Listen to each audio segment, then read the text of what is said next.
Hello everyone and welcome back to my channel. I hope all of you are good and well. In last video we have discussed about the root and today I am going to explain about the shoot. And I appreciate all of you, those who did their project and scored good marks. Today also I am going to give you some homework. So you have to watch and listen the video carefully. So let's start. So as we know that plants are divided into two parts, root and shoot, and root we had already discussed. So today we have to discuss about the shoot, and I choose the terrace to shoot the video so that I can show you the original plant and make you understand in a better way.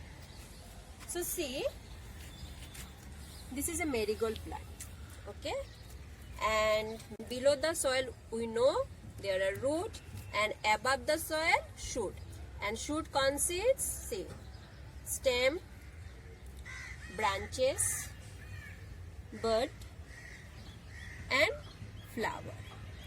Okay, so let's discuss about the stem. See, this is a hibiscus plant and this is the stem, and stem hold the plant erect so that it gets sunlight and air properly. Okay, now the functions of the stem. First function, stem hold the plant erect so that it gets sunlight and air nicely. Then second function, that the water and minerals that is sucked by root, it is sent by the stem to the different parts of the plant. Next, number 3, the food that is prepared by the leaves are sent to different parts of the plant through this stem.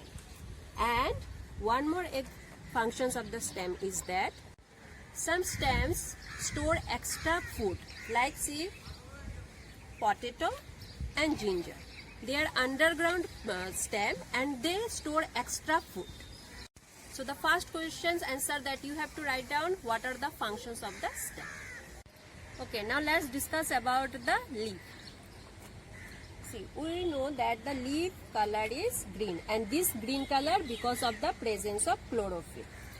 Now see, this flat surface of leaf is called leaf blade. This middle one is called midvein, and many thin veins arise inside of this midvein. Okay, and these veins carry water to the leaves. And see, this one is petiole, and this joins the leaf blade with the stem.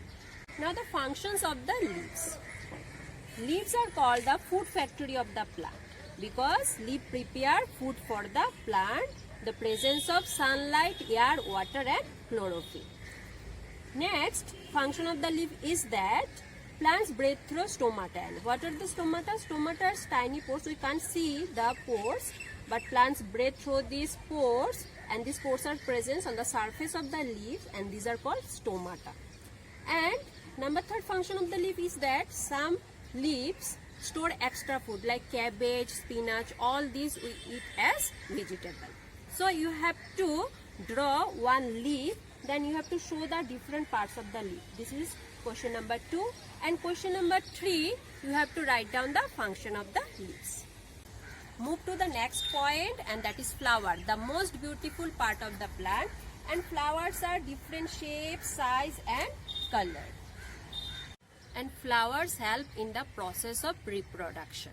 See, this is a tomato plant, and this is the bud, and from this bud flower bloom, and from this flower we get tomato, and inside the tomato there are tomato seeds, and if we shown a healthy seeds, then from these seeds a new tomato plant grow. So like this way flower help in the process of reproduction. So you have to write one question answer from this topic, that what is the importance of flower. Next part of the plant is fruit, and fruits are two types, fleshy fruit and dry fruits. Fleshy fruit are mango, banana, papaya, these are the fleshy fruits, and dry fruits are groundnut, then bean, then mustard, all these are dry fruits. So you have to write down Name any two fleshy fruits and name any two dry fruits. So our next topic is sheet. So these are the sheets, and sheet is the future plant, and inside the sheet there is a baby plant. This outer cover of the sheet is called sheet coat, and this one is called cotyledons. The sheet has 1 or 2 leaves, and these are called cotyledons, and sheet contains food for the baby plant in this cotyledons. If we shown a mature and healthy sheet, then from the sheet a new plant is grow, and a sheet need proper air, water and warmth for grow. And when a new plant is grow from the sheet, this process is called germination. So the questions you have to write down from this topic is that what is sheet coat, then what is cotyledons, and what is germination, and what are the things a sheet need to grow. So today we have discussed about the shoot, and we know the functions of the stem, leaves, flower, sheet. So you have to write down the question answers and drawings in your science copy and share your project with me. Thank you for watching my video, and if you like the video, then like, share, comment and do subscribe my channel. Take care, stay home, stay safe.